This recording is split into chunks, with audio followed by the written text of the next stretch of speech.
నిన్న 'Allu cinemas' opening జరిగింది studio. ఆ సినిమా సంబంధించి ఆ స్టూడియో దగ్గరికెళ్ళినప్పుడు అక్కడంతా చూసి చాలా అద్భుతంగా అనిపించింది. ఇంకా అంతకు ముందు రోజు రేవంత్ రెడ్డి గారు 'అల్లు సినిమాస్‌ని' ఓపెన్ చేశారు. 'అల్లు సినిమాస్‌ని' ఓపెన్ చేసి ఆయన కృష్ణ గారికి సంబంధించిన ఫ్యాన్ అని అంతకుముందు గతంలో సినిమా చూడాలంటే చాలా దూరం వెళ్లి దాదాపు 100 కిలోమీటర్లెళ్లి సినిమా చూసి వచ్చేవాళ్ళం అని చెప్పేసి చాలా బ్యూటిఫుల్‌గా తనకున్న సినిమా నాలెడ్జ్ అంతా చెప్పారు. చూడండి పవర్ ఉంటే ఎలా ఉంటదనేది.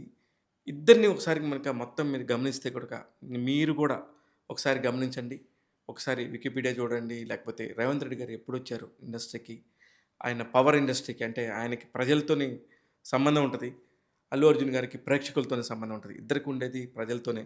ఆ కనెక్షన్‌కి సంబంధించిన వ్యత్యాసానికి సంబంధించి ఒక బ్యూటిఫుల్ టాపిక్ నాకు అనిపించింది. అందుకే దానికి సంబంధించిన అనేక విశేషాలను మీ ముందుంచుదామని చెప్పేసొచ్చాను. దాదాపుగా రేవంత్ రెడ్డి గారి టాపిక్ తీసుకుంటే 2006లో ఒక ఎంపీటీసీగా గెలుపొందిన ఆయన 2007లోకొచ్చేసరికి ఇండిపెండెంట్ ఎమ్మెల్సీగా పోటీ చేసి గెలుపొందాడు.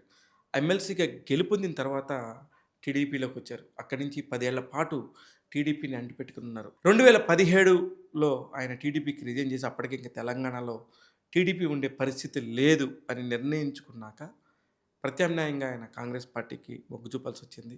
అక్టోబర్ 31 2017లో కాంగ్రెస్ పార్టీలో చేరిన ఆయన అతి తక్కువ కాలంలోనే చాలా స్పీడ్‌గా చాలా ఎంతోమంది సీనియర్ రాజకీయ నాయకుల్ని కాదంటూ వాళ్ళందరూ గూడా రేవంత్ రెడ్డి గారి మీద ఉన్న నమ్మకంతోని ఆయనకి పదవులను అప్పచెప్పారు. తెలంగాణ కాంగ్రెస్‌కి సంబంధించిన మెయిన్ పదవులని, అధ్యక్ష పదవిని అప్పజెప్పారు 2021లో. అక్కడి నుంచి కరెక్ట్‌గా 2 సంవత్సరాలు తిరిగేసరికే కేసీఆర్ లాంటి దిగ్గజాన్ని ఓడించి అలా వచ్చి నించున్నాడు.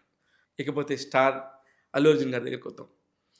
చిన్న క్యారెక్టర్స్‌తోని 2, 3 సినిమాలు చేసుకుంటూ వచ్చిన ఆయన 'గంగోత్రి' అనే ఒక సినిమాతోని మేల్ డెబ్యూట్ చేశాడు ఫస్ట్ టైమ్ 2003లో. ఆ సినిమా బాగా ఆడింది. బాగా పేరొచ్చింది గానీ, అప్పుడు తీవ్రమైన విమర్శలను ఎదుర్కొన్నారు అల్లు అర్జున్ గారు. ఇమ్మీడియేట్‌గా 2004 సంవత్సరంలో 'ఆర్య' అనే సినిమా ద్వారా వచ్చి ఒక్కసారిగా నేను ఇది అని జెప్పేసి ఒక మార్క్ సెట్ చేసుకున్నాడు.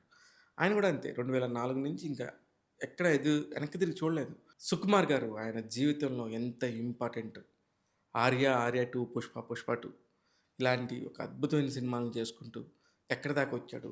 తెలుగు వాళ్ళెవ్వరికీ దక్కని ఒక అవార్డ్ ఒకటుండింది. దాని మీద నా టార్గెట్ ఉంది. దాని మీద గురి పెట్టి కొట్టానని చెప్పాడు.